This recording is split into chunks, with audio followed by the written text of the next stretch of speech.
Coming up on Tech News today, Microsoft and Facebook are in a slapping fight. Just want them to grow up and act like adults. Facial recognition gets pretty scary, and AT&T is trying to kill any competition. Also, sea monkeys on Mars. Next. Netcasts you love. From people you trust. This is TWiT. Bandwidth for Tech News Today is provided by Cachefly at CACHEFLY.com.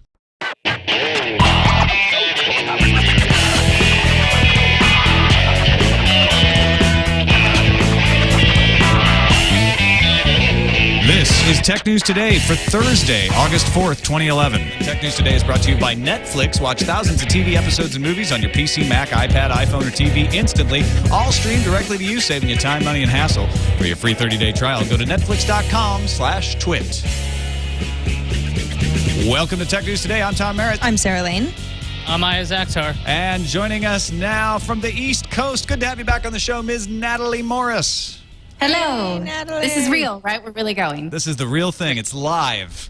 Okay, good. Live and I'm no ready. pants. This is real life. Exactly. Oh, we're not supposed to be wearing pants? Oh, I'm sorry. Did you I not forgot get the to- memo? Yeah, it's pants are not an option. It's episode. sweeps week at Yeah. TWiT. Like my husband likes to say to our baby, where we're going, we don't need pants. That's where we are now. That's all the exactly. We've arrived That's exactly why. on Well, planet no pants. hopefully Clayton will be on the show tomorrow. So hopefully he won't wear pants. I would certainly hope that now that he knows this, he will help us with our sweeps. We may be Well, those of sounding- you who listen to his podcast know he almost never wears pants. And sometimes he wears paper underwear. So Yeah. you have to listen to those shows to figure out why. Wow, that's pushing it over the top. Wow, that is a whole nother level of awesome That's fun. going all the way.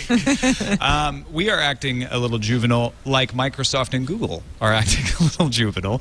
We mentioned in News Fuse yesterday that Google's David Drummond had written a blog post basically calling Microsoft and Apple a bunch of people who pick on us. And Microsoft General Counsel Brad Smith on Twitter said, Google says we bought Novell, he means Nortel, patents to keep them from Google. Really? We asked them to bid jointly with us. They said no.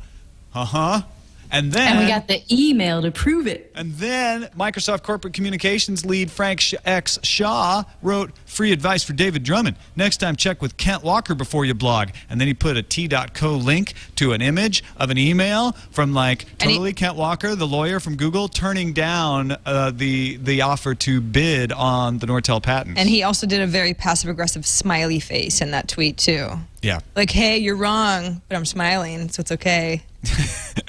Google has come back and written their own response at their blog, googleblog.blogspot.com, saying it's not surprising that Microsoft would want to divert attention by pushing a false gotcha while failing to address the substance of the issues we raised. Making sure that we would be unable to assert these patents to defend Android and having us pay for the privilege must have seemed like an ingenious strategy to them. We didn't fall for it. And then I believe he probably went, but he didn't write that in the blog. Yeah. Wow, they are seeming almost no pants childish about this whole thing. There's no pants involved, except unless they are on fire. Well, it's. I guess Microsoft would say, oh, Google started this.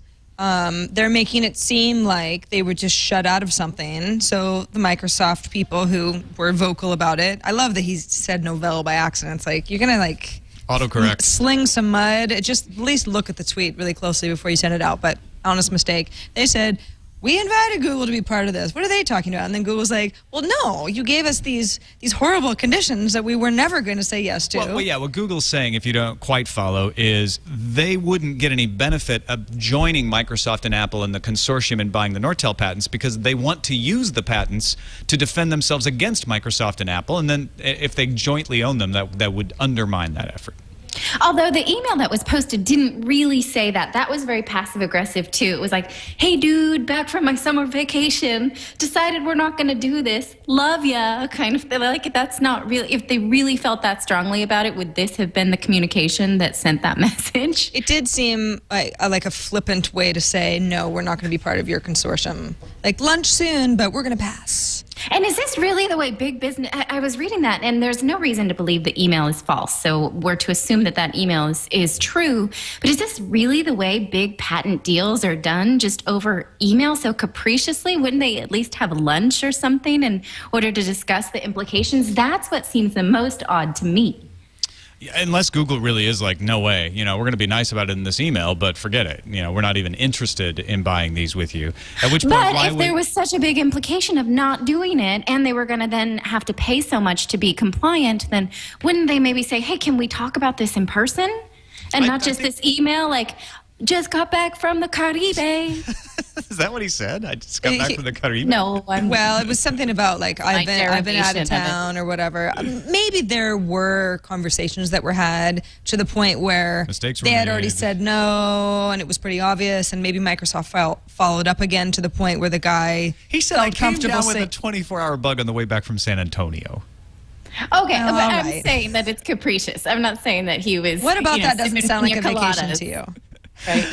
He went to the Riverwalk, hung out at the Alamo. In any Nice. case, he Okay. was away from email for a Also few say to you, days. like, this is a big deal. It has big implications for your entire business. I just think that an email that's this flippant is odd. That's all I'm saying. All right. I like what Tim Carmody was writing up on the Epicenter blog at Wired, where he explains that this is not about patent law, that if Google was really serious about reforming patent law, they would be doing more than just complaining to the Department of Justice and writing blog posts. They would actually, be lobbying heavily on Capitol Hill to change the patents, but they don't think they can win that, is what Carmody says. So he thinks this is just about winning public opinion. You go to the blogs when you want to win public opinion, when you want people to sympathize with you and be on your side and make the other guys look bad. And frankly, I have to say, this little exchange that we've seen play out over the last couple of days seems like that's the case. What, that Google's looking better? That Google's just trying to That win Google's public trying favor. to look better. Yeah. Yeah. That Well, this isn't about the facts of the issue so much as getting people on your side. I side with Google over this whole thing just because they bid 3.1415.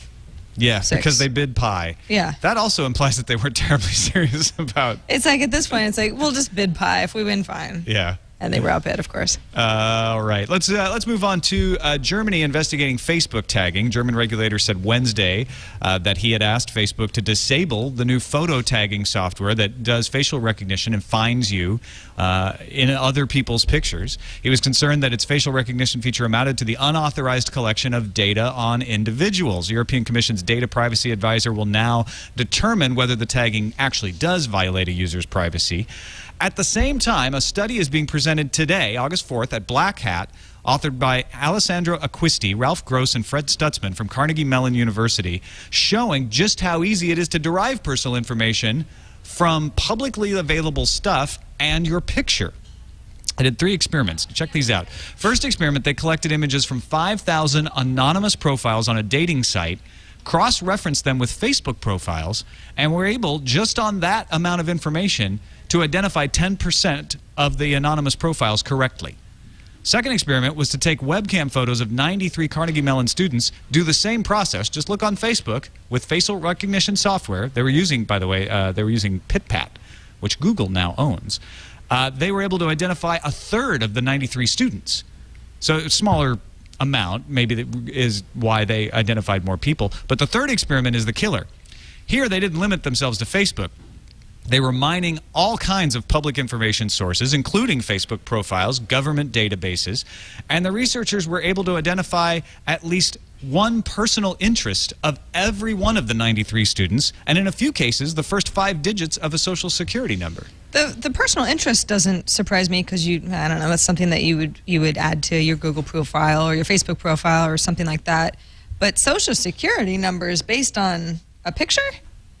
Yeah, well, it's basically saying, look, a picture of you combined with the amount of information that you put on the web is essentially like putting your name out there. It's another data point, and facial recognition software is good enough and only getting better that you cannot assume that you are anonymous in pictures. And see, you can look at this either way in relation to the German decision, which is to say, you can either say this makes it even more of a privacy violation that Facebook does this opt-out instead of opt-in because they're adding data without your, without you approving it explicitly. But on the other hand, you could say, well, facial recognition being what it is now, it's not like Facebook is adding to the problem. Anybody could go, buy PitPat or some other facial recognition software and do this themselves. But this is not actually the same as the tagging feature as we know it right now on Facebook, where we take a picture together, I upload it to Facebook, I tag you, and then if you don't like the picture, you can untag yourself, where that is opt-out.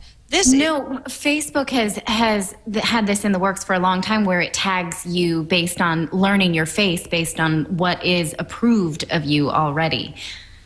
But doesn't that feature, doesn't that have to be approved by the person who uploaded the photo in the first place, because they're trying to say, listen, we think this is Tom Merritt. Is it Tom Merritt? Did you take a picture of him? The facial recognition software allows the person uploading to say yes to the tags. Right. So there is some sort of opt-in going on. Well, it's opt-in of not you, though. Yeah. And you can go into Facebook and opt out and say never auto-tag me. Right. But yeah, you're right. What Facebook is doing is saying, there is a layer we of think opt-in. This is Sarah Lane. So it ends up working somewhat the same way it works now. Well, the way the whole Social Security thing works is that if your information is on Facebook, where you were born and what year, you can reverse engineer the Social Security number that way, because they're based on those factors. So if you have that in your profile, that's how they can match your face with your profile and then scrape that information to kind of guess your Social Security number. So if you don't put that stuff in there in the first place, you don't run into this problem. Well, yeah, that's different than what Sarah's talking about, but you're right. And however, that's not true.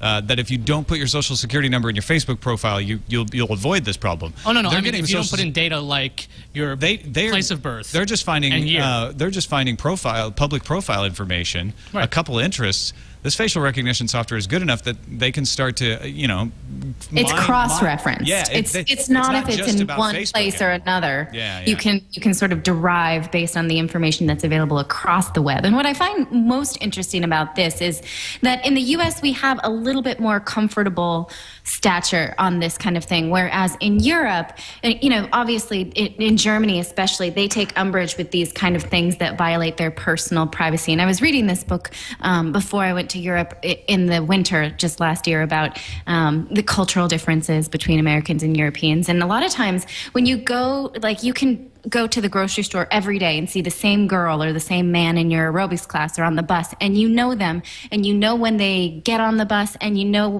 where they're going, but you may not know their last name, how many kids they have, what their specific job is. You'd never know what their socioeconomic status is. That kind of stuff is very rude to share if you're not very personally acquainted in Europe. And so I can see why this would automatically be something that triggers a red flag over there, whereas here we're kind of like, no, I don't like that, but I'm sharing so much anyway. And maybe that will change, but I don't think so. I think what's interesting about this, like I said, is cultural, not necessarily technological. Yeah, that's a very important reason to point out why Germany is regulating this so hard. In the U.S., we just sort of kind of shrug our heads annoyingly, shrug our shoulders, not our heads. We don't shrug our heads. You can try. You can try. It'll hurt yourself. Shrug our shoulders, annoyed, but we don't really take any action about it.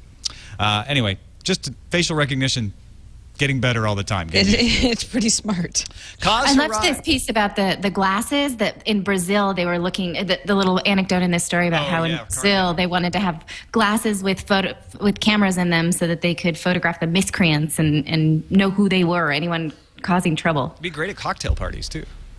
Could just be like, oh, hi, Sarah Lane of TWiT. Even though I'm wearing these glasses, hi, Sarah Lane. I totally remember ballerina. you. I think all it's a right. data mining error. That's enough.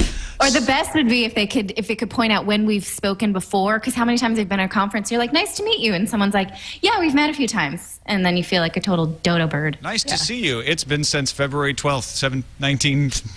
Since I've seen you last.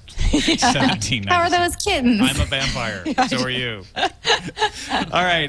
Kaz Hirai of Sony told reporters that the PlayStation Vita will launch in Japan before the end of December, but bad news for Europe and the U.S.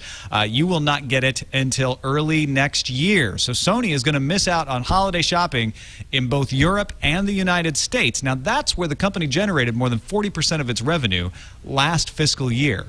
So that's their new big thing, the PlayStation Vita. That's their new handheld console, and they're not going to be selling it in two big markets. They are still going to be selling it in Japan, And they're also saying we are not going to reduce the price. This thing's going to be $249 in the United States. And even though Nintendo has dropped the price on the 3DS, doesn't matter. Ours is new. We're sticking with the price. Is this going to, round the horn here, start with you, Sarah. Is this a bad move by Sony? Well, I was just thinking to myself, how big is the holiday push in Japan as compared to the U.S.? Because, early December is absolutely huge here. It's like if they've got Vitas ready for certain markets, it's hard for me to believe that they would skip the big holiday push in the U.S. and Europe, for that matter. I'm not really sure what the strategy is here. Natali, what do you think? Well, they had a really rough spring with a natural disaster in Japan, so maybe they just can't keep up with demand if they were to launch in these big markets. But then at the same time, maybe if you launched just a few at a time in key markets, then you could create that Wii effect like we had in the year 2006, 2007, where you couldn't get a Wii, but everyone wanted one, and so that created a mass hysteria. So maybe it would be good for them to not be able to keep up with supply, but if they think they just can't do it, then they can't do it. I think we should give Sony a little pass because, man, they've had a bad year. Iyaz, you agree? Give them I a could pass? see this being kind of like an apology because Japan had the PSN network knocked out for so long. I know that was redundant, PSN. You got yourself. Yes. ATM machine. It was knocked out for so long, and longest in Japan. So maybe as an apology, here's the Vita first, and then eventually the US will get it. And then again, you know that people are going to try to sell it, export it, and make some real big bucks on eBay. Yeah, I kind of like what Natalie's saying. That we should have the like a dozen PlayStation Vitas available in the United States and just put them on sale on Black Friday. Watch people like beat each other up. Are you? Yeah, right? great idea, Tom. No, remember someone died over the PlayStation 3? Yeah. That's not. That's why they're not doing it. They're trying to avoid. Put your pants back on. You're advocating violence now. Can't. Sweep. Tom, don't you care about people who are buying these for their teenage kids? Well, no one yes. needs to die over a Vita. All right, fine. You've convinced me. No one should die over Vitas. But so make it 24 instead of 12. This episode of Tech News Today is brought to you by Netflix, streaming thousands of TV shows and episodes and movies straight to you instantly. You can watch them on your PS3, on your Nintendo Wii, on your Xbox 360. You can watch them on your Roku. You can watch them on your Apple TV. The list goes on and on. I'd bore you if I told you all the ways. You can watch them on the new Elite from Sharp and Pioneer that we're going to talk about in a second. You can watch Netflix pretty much everywhere.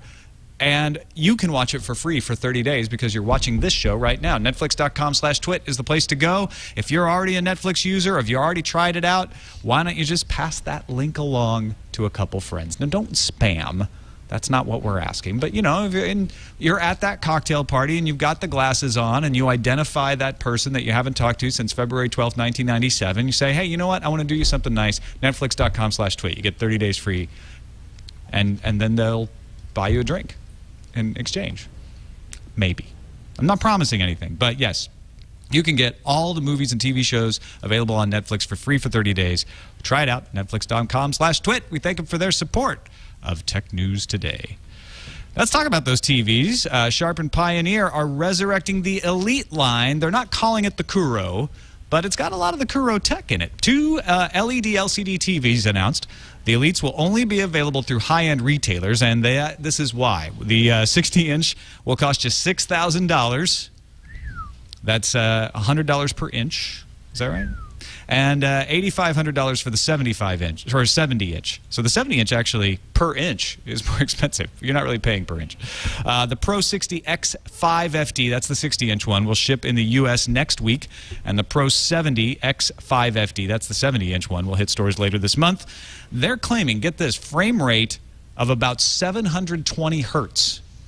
That's bonkers. Whoa. They say they've got 240 hertz quadrupling and scanning backlight technology that allows them to get up to that period. So, talking some pretty high quality 3D streaming capability there. Now, if you're watching the video, on the right side is the actual television, but it's so black that it's not showing any light on It's supposed to have really good black levels, so it's just insane. There you go. Now, if this, doesn't it seem like, so the Kuro went away, about 2 years ago? They ended up retiring that line, and I guess it was just too high end for them to Yeah, they feel like they were making enough money off sort of of backed people. out of the market and said, Yeah. but now they're partnering with Sharp and bringing back some of the technology. I'm really excited to see that. Yeah, it's almost like they're refreshing the Kuro line because they know that there are people who will pay top dollar. I mean, these are not cheap televisions for the best quality available. And Sharp's kicking in the quad pixel technology they use. Those are the ones where you see George Takei yelling, "Oh my!" That will be in the Elite TVs as well. Internet connected. It's got all the usual stuff. It's an internet connected television, preloaded Netflix, Vudu, YouTube, Twitter, Facebook, all that stuff. You don't get too excited about these TV widgets. It seems to I be, have them on one of my Right. HDTVs, and they're pretty cool. they just seem to be everywhere. Yeah. There's hardly any. It's like TVs at the that don't specs have now. it. Yeah. They put this at the bottom because it's like, oh yeah, Netflix budget. Yeah, but they're not selling social this media. on the widgets. They're selling it on the black levels. Yeah. They're selling it on, this is the Elite. Only a few people can buy this. A $6,000 asking price. And it says Elite right on the front. So if you have to ask what it costs, you can't afford it. You're excited about this, though, aren't you? Oh, yeah, I'm thrilled about it. The fact that television technology is kind of stagnated, and the frame rate on this looks like it could probably do 3D really well.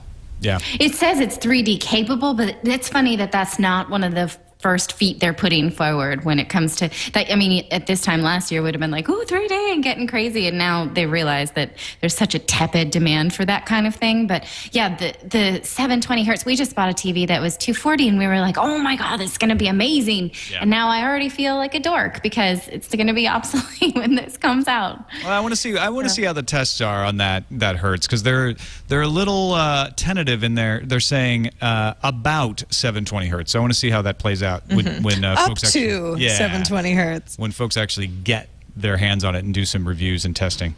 You know what I think that's so interesting, though, about buying TVs? Because once I talked to David Katzmeyer, who was our reviewer at CNET, who did all the TV reviewing, and he said, a lot of times when a new technology comes out in a TV, the same technology exists across the board. It's Sharp, Pioneer, LG. And so really what you're choosing TVs on, or what you should choose TVs when you're choosing from the top of the line, is the hardware and how beautiful it looks. And I don't see people really competing on like sexy lines anymore. We see less of the red background. And They're I'm just getting rid wondering, of the bezel. That seems to be the big thing these days. yeah, where's the sex appeal, though? I liked the ones that were kind of reddish or, had some kind of nice curvy lines. I feel like they're also, I mean, they can do amazing things, but I feel like they're kind of ugly. I'd rather they do amazing things than just look pretty. Can't we have both? Can't we not? have fashion and function at Should the be same able to. time? You're right. You're absolutely right. I know it's a totally girl comment, but when you put it up on your wall, you don't want sort of hard corners and hard edges, even if it I can. don't think it's a be girl 7. comment. It's a real thing. You're looking at this thing all the time. You don't want to see this horribly black bezel, and you're watching your TV, and it's like, why is my TV gray compared to that big fat bezel? So I like the black levels with this, and the design's a little but I think that's the next thing. Yeah, that's what I think. Meh. Got some more earnings reports from prepaid wireless companies, but don't turn off the podcast because there's something important here. TracFone, Metro PCS, and Leap does the Cricket service, all announced their earnings, and they're not good. TracFone added 236,000 net customers. Sounds good, right? But it's a huge drop from the previous quarter and a quarter a year ago. Metro PCS added 199,000 customers. That's 50,000 less than they expected. And Leap, which does Cricket, lost 103,000 customers. They were supposed to gain customers. So not good for prepaid unless you're Sprint. Assurance Wireless, which is a government-subsidized offering, only available to low-income families, and operated by Sprint Nextel, reported robust prepaid growth, adding 674,000 net prepaid customers. We talked about that in the Sprint earnings report earlier. T-Mobile had their earnings. They were mostly disappointing, but they did have positives in the prepaid customers. They signed up a net 231,000 such customers, just about the same amount as TracFone, and bigger than Metro PCS and Leap. So it looks like these prepaid customers are losing out to T-Mobile and Sprint, who are losing out to AT&T and Verizon. It's like Sprint and T-Mobile are being dropped down from the Premier League into the prepaid league, pushing Which Metro they don't PCS even really and want. TracFone into oblivion, possibly. But isn't Metro PCS and MVNO on Sprint? So it's the same difference, right? That's a good question. Metro PCS is an MVNO. Is that who they use? I think it's a Sprint MVNO.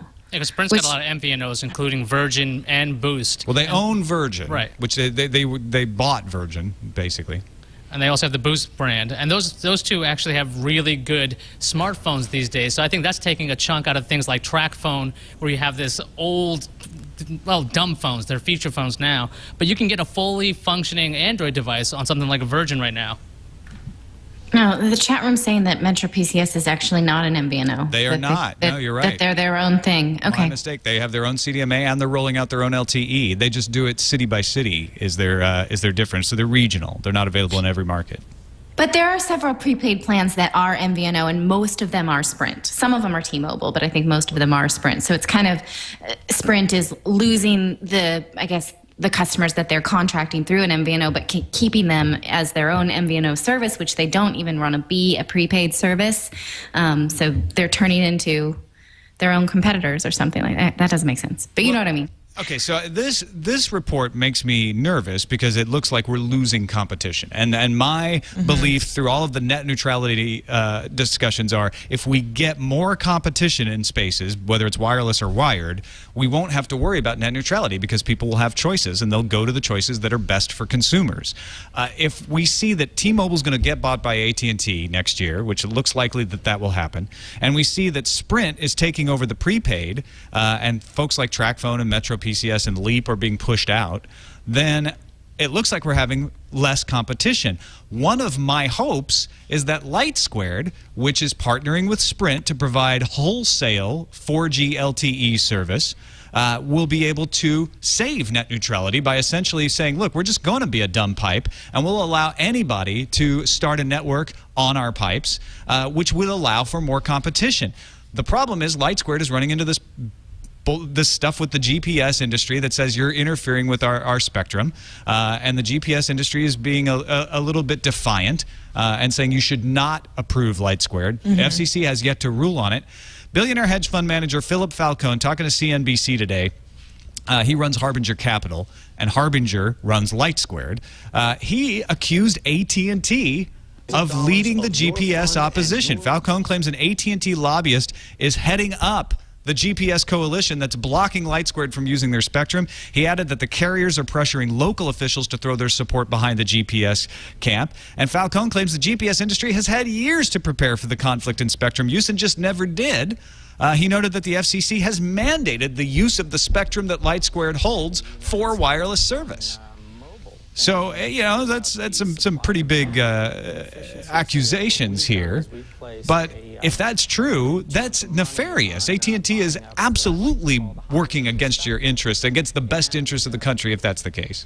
Well, and on the subject of AT&T, the CEO of Deutsche Telekom, Renee Oberman, which is T-Mobile's parent company, when T-Mobile's numbers came out, was like, look, here in the U.S., we just can't compete. Yeah. It's pretty obvious that we're losing ground. We need to partner with someone with strength so that we can become the best company that we can be. Because we just can't do it alone because they want, they want that merger to go through. Yeah, they want T-Mobile, they want their spectrum, they want their towers, and they want one more competitor to go away.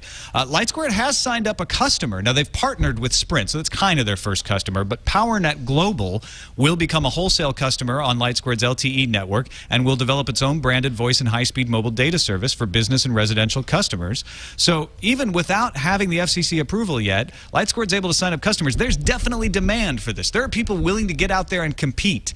And I think that the GPS interference problem can be fixed. And I tend to believe, Falcone, that there's some lobbyists getting in the way of that solution, that there in fact is a technical solution that they're trying to say there isn't. And I hope the FCC does the right thing. That's all I got to say. Well, I agree with you. Although we know sometimes that nefarious stuff that seems nefarious really is nefarious. You're not wearing pants. That's true. Time for the news fuse.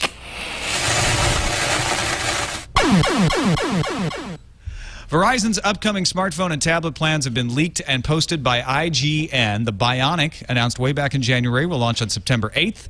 According to this document, the HTC Vigor, the replacement for the Thunderbolt with a 1.5 gigahertz processor and 720p res, would hit on the 29th of September.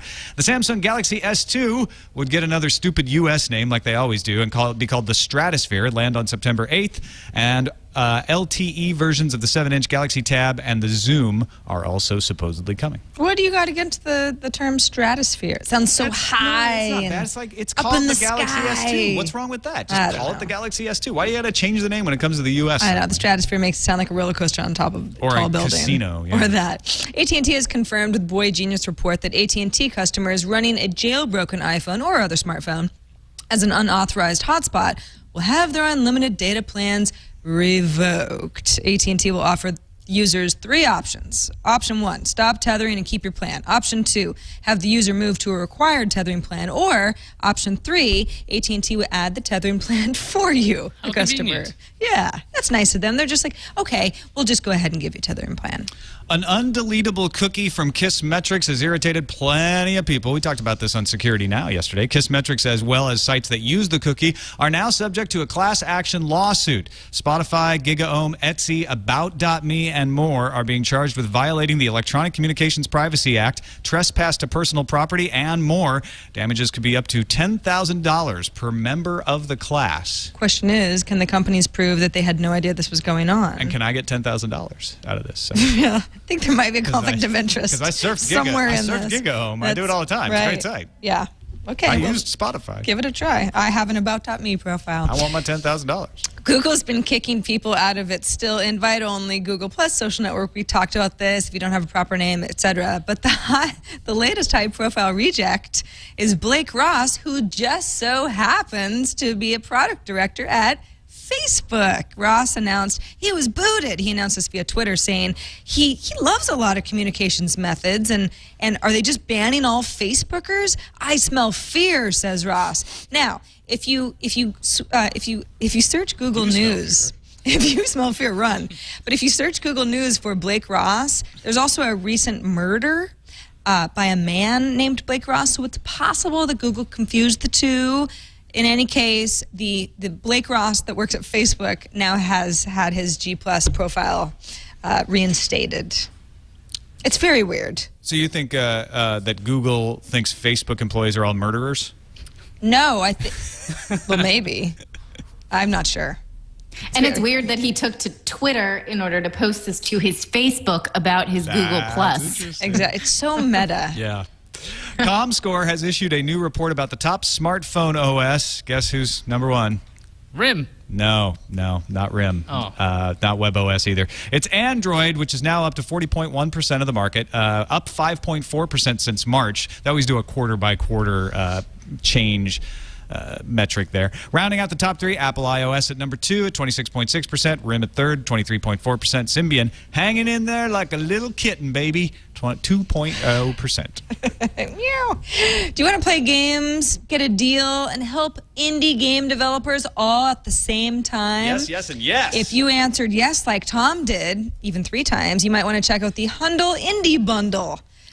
Humble, not Hundle. That's not a word. Humble Indie Bundle. It's kind of like a tongue twister that helps users pay what they want for a suite of games from either $1 to $6,000. The bundle's already made more than $1 million in sales in under a week. So if you buy the bundle, you can even send a percentage of the purchase price to fund a charity, the developer, or tip Humble Bundle. Yeah, you can pick like EFF or Child's Play or, there's a bunch of different choices of who gets to benefit from your money. That's cool. Pretty cool.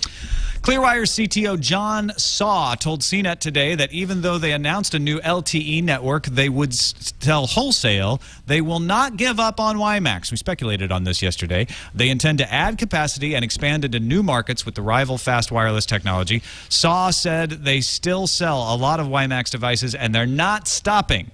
That said, nearly all of its resources will be devoted to the newer LTE network. Someone will be working on Clearwire. Read that as it will. The second ever federal CIO will be Stephen Van Rokel, who worked with Microsoft for 15 years. Totally lost the pool. Running the company's web services. Who did you think it was going to be? I didn't think it was going to be Stephen Van Rokel. Web services and platform strategy and the Windows Server Solutions groups. He went to the FCC in 2009, where he then advocated for an open government and open platforms. You can follow him on Twitter at his new handle, Stephen VDC.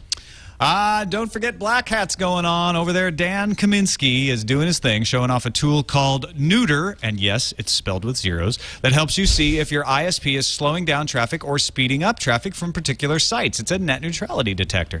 The method is similar to the way a VPN works, but the traffic is not encrypted. Once the user gets the data, they can compare the speeds from various sites to see if the ISP is being evil or not. Kaminsky hasn't named any ISPs as being guilty for this non-net neutral approach, but it will be there to detect them if they do.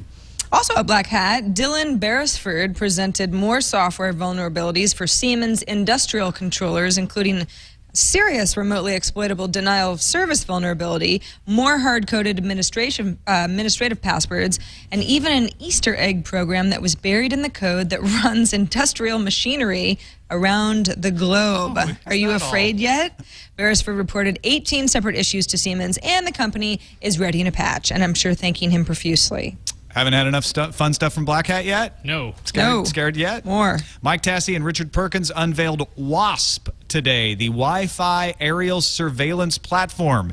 It's a remote-controlled unmanned aerial vehicle that is capable of cracking Wi-Fi passwords, exploiting weak wireless access points, and mimicking a GSM tower to intercept cell phone conversations, all while flying around in the air above you, unseen, like a bird. Scared yet? Yes. I'm Black Hat terrified. always does that, but it's cool technology. Yeah, it is. As long as it doesn't fall into the wrong hands. It's better that we know about it and are scared than to not know it's possible. There you go. Is That's the way whole that I point feel. of DEF CON and Black Hat. Yeah. Let's move on to the randomizer. Randomizer. There's water on Mars. NASA had an announcement today. The Mars Reconnaissance Orbiter has revealed the possible evidence of flowing water during the warmest months on Mars. They essentially found some what look like the patterns of tricklets on the side of a canyon, and because they're able to look at it over time, they say it gets kind of worn out during the winter and then comes back and gets more pronounced. And they're like, really? This could be caused by some other things, but the most likely cause is heavily salted water that won't freeze because it's got so much salt content, and so it warms up and starts running down in rivulets. It's going to be the new Hawaii. Go to Mars. No one's there yet. Empty beaches. Yep.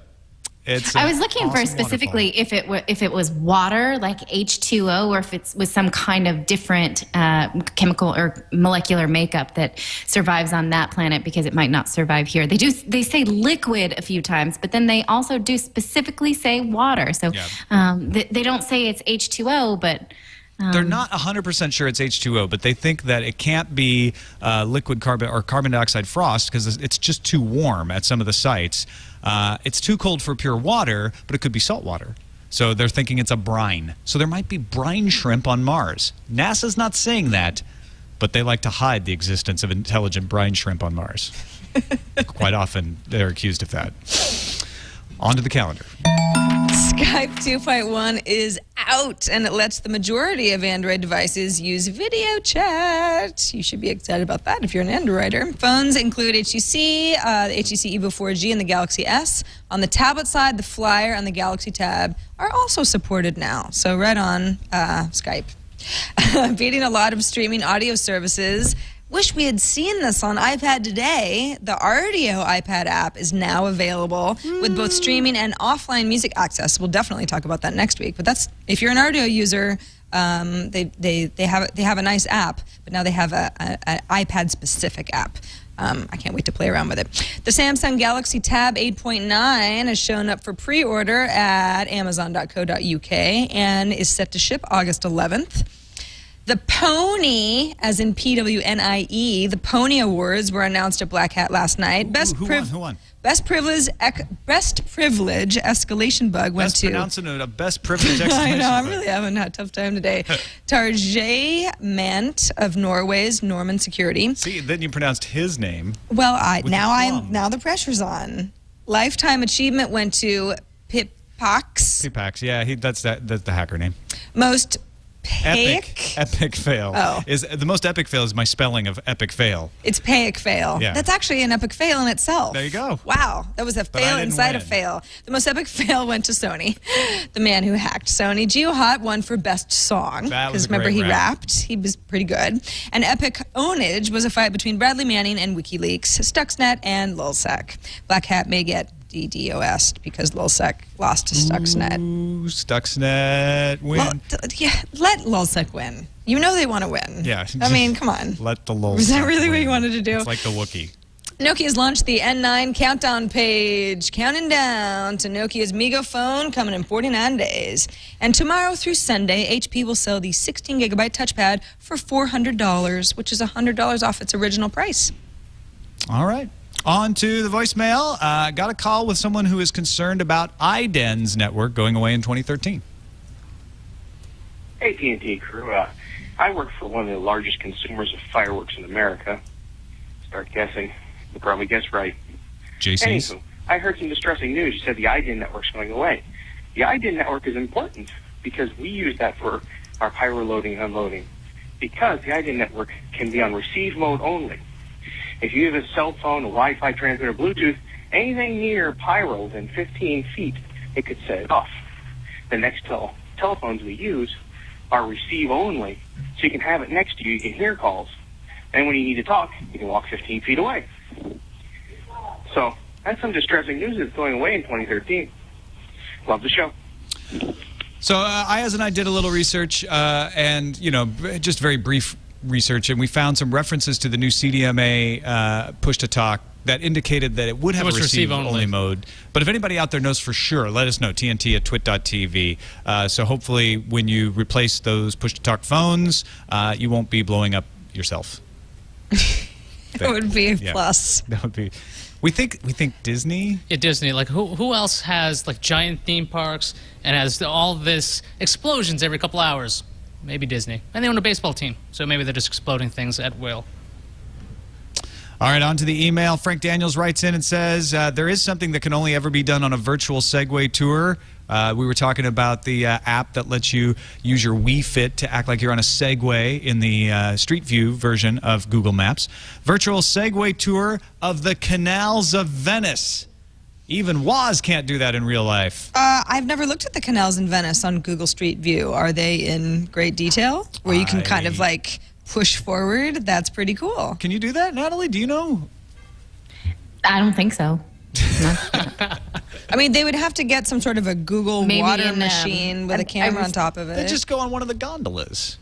Well, I was thinking of Second Life. You could do it in Second Life. Right, yeah. It's like, why do we need to go to Google Street View? Let's just go to Second Life. What's wrong with us? What? Does anyone ever use Second Life anymore? That's such a vintage internet joke now. Look at this. I'm in Google Maps. If you can show, you can go on the gondola in Street View. So But how far out can you go? I don't know. See, I think you're just at the shore. Well, could you use it with Google Earth or anything like that, or Google You're Ocean? that's also the Grand Canal. So I think he was meaning like the little waterways. Oh, of it's not Venice. good enough for Sarah. It's Listen, just I'm the just Grand saying Canal. that's kind of the easy route. You picked the only canal that most people have. It's still a ever seen. canal. Oh, thanks a lot, it's Killjoy. more of a large-ish waterway. But okay, no, you're right. It is a canal, and it's grand. It is. That's why they call it that. Frank Daniels, I like the way you think. We'll have to do further research to see how intricate the canals are on Google Street View. Next email from Andrew. Hey, TNT, I can confirm that after you buy Lion from the Mac App Store and it downloads, that install Mac OS X Lion.app file folder to your applications folder, there's no DRM associated to that installer. I can tell you this because I've successfully used that installer to install Lion onto my Dell Hackintosh, and it works well. That's probably one of the reasons that after you install Lion, it deletes that installer so you can't copy it to a USB to give to your friend, and also because it takes 4 gigabytes of space. Finally, we got an email from a concerned Chrome user named Dell who says he noticed Chrome 13 has gone stable, and now with that release, the pre-rendering feature is automatically turned on, and he's worried if it's pre-rendering all these pages that are linked to from the page I'm looking to, what if there are malicious scripts on those pages it's pre-rendering because it downloads images and activates scripts for those pages. There's a Register story from earlier in June where Google spokesman said sites marked as potentially harmful by our safe browsing technology will not be pre-rendered, nor will sites that Chrome detects as suspicious. We also exclude sites with SSL certificate issues and those that try to download files or display pop-up alerts. Google doesn't think that they're going to be executing any malicious scripts with the page rendering technology, but it seems like there's a sliver of chance there. Natalie, does that make are you comfortable with that? I'm sorry, I had this on mute on accident. I was trying to figure. Repeat the question. And Natalie just muted you. I just got big timed by Natalie Morris. I'm sorry. Are we boring you? What should be bothering me about the Google pre-rendering is executing scripts in the background because it's caching all these pages that you're linked to. Google says, "Don't worry, we got our safe browsing technology. We're not gonna load any of these suspicious sites. We'll exclude sites with SSL certificate issues." Feel comfortable with that? They say you don't have anything to worry about. No, I mean I might otherwise because again I'm not German, but. I think that also might be what's making it run so crappy lately, is that maybe that's slowing it down. I don't care if they know where I've been and are caching that stuff. And I know in theory I should. It's about malicious scripts, though. If there's a page that's linked to that, you usually the advice is don't click on a suspicious link. But what if there's a suspicious link on a page that is trustworthy? Then it's going to pre-render and it's going to script. Yeah. That I don't feel comfortable with that. I don't like it. I don't know exactly. I haven't really gotten fired up about this yet. Come back to me and I'll get fired up now that I'm not on mute anymore. We'll get back to you. All right. Thanks, Natalie. That's it for today's show. Don't forget I was opening up the our show again back in the, how I like to open it up at the end. I don't like to be staring at myself the whole time just to see like what we looked like again. And then that launched my player. And so I muted you. And then now I sound like a total dumbass. So. No, I got you. I see what happened there. Mm-hmm. Don't forget, folks, that you can vote for our stories at Reddit, technewstoday.reddit.com. Vote stories up, down, or otherwise. Submit stories. We look at this, and it helps us decide what stuff to talk about. Thanks to Steven3X, Eliminate, Grizzly82, Cosmic Vibes, MacBite, Space Guy 1, Pete C, and more. Oh, Dr. Mom even submitted one that made it up there today. All right, Dr. Mom. Appreciate all of your submissions, and we do consider them. Natalie Morris, thank you for being on the show. It's great having you on. Let folks know where they can find you on the internet. You can follow me on Twitter. It's at Natalie Morris. I also do a silly podcast with my husband Clayton called The Trending Show once a week where we talk about what's trending on Google and Facebook and Twitter, and that's kind of fun because we have no pop culture knowledge. And then I got a mommy blog called Mommy Beta. All right, check them out. And we will have the other half. Clayton Morris will be on the show tomorrow along with France 24's Eric Olander. That's it for us. You can find us on the web at twit.tv/TNT. You can email us, tnt@twit.tv, or give us a call, 260-TNT-SHOW. We'll see you tomorrow.